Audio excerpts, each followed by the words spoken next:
Sir எனக்கு வந்து இதை கேட்கணும்னு நினச்சேன் சார். காணாமல் போன மிக முக்கியமான தமிழ் சினிமா இயக்குனர்கள் இப்போ என்ன பண்ணிட்டு இருக்காங்க? பாலா அவர்கள், ஷங்கர் அவர்கள், கௌதம் மேனன் அவர்கள், மிஷ்கின் அவர்கள், இவங்க நிறைய பேர் கமெண்ட்ஸ்ல கேட்கறது என்னன்னா, இவங்கெல்லாம் ரொம்ப லெஜெண்டரியான இல்லை டைரக்டர்ஸ். இப்போ நீங்கள் சொல்கிற யாருமே காணாம போகல. எல்லாருமே லைம்லைட்டில் இருக்கிறவங்க தான். இப்போ பாலா அடுத்த படத்தினுடைய கதையை ரெடி பண்ணிகிட்டு இருக்காரு. அவரே சொந்த படம் எடுப்பதற்கெல்லாம் வாய்ப்புகள் இருக்குது. தயாரிப்பாளர் வரலன்னா கூட அவரே எடுத்துடுவார். ஸோ அதனால் அது ஒரு பிரச்சனை இல்லை. கௌதம் மேனன் வந்து இயக்குனராக கொஞ்சம் தள்ளி போனால் கூட பல படங்கள் நடிச்சிட்டு இருக்காரு. மிஷ்கின் 2 படம் டைரக்ட் பண்ணிவிட்டு இப்போ அடுத்த படம் வேலைகளில் இறங்கிட்டார். அவர் ட்ரெயின்லாம் முடிச்சிட்டாரு. ஆனால் அவர் நிறைய நடிக்க வாய்ப்பு வருதுன்னு சொல்லிட்டு இருக்காரு. நிறையா வாய்ப்பு வருது, பாடவும் ஆரம்பிச்சிட்டாரு.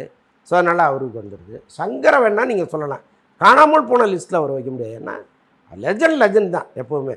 சில விஷயங்களில் வந்து தோற்று போயிருக்கலாம், சறுக்கியிருக்கலாம், அதெல்லாம் வேறு. ஆனால் அவங்க அப்படியே ஒழிஞ்சு போயிடுவாங்க அப்படின்லாம் நம்ம கணக்கில் எடுக்க முடியாது. திடீர்னு நாளைக்கே அவருடைய பேட்டர்ன்லாம் மாற்றிட்டு ஒரு புத்துணர்ச்சியோடு வர்றதுக்கெல்லாம் நிறைய வாய்ப்புகள் இருக்குது. பட் சங்கரை பொறுத்தளவுக்கு ஒரு ட்ராபேக் என்னென்னா, அவர் ஒரு 500 கோடி 600 கோடியில் படம் எடுத்து பழகிட்டார்.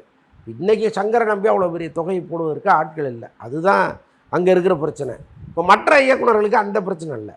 ஒரு 50 கோடியில் ஒரு படத்தை எடுத்து கொடுத்துட்டு போயிட்டே இருப்பாங்க. ஸோ அதனால் இப்போ நீங்கள் சொன்ன யாருமே காணாமல் போனவர்கள் இல்லை.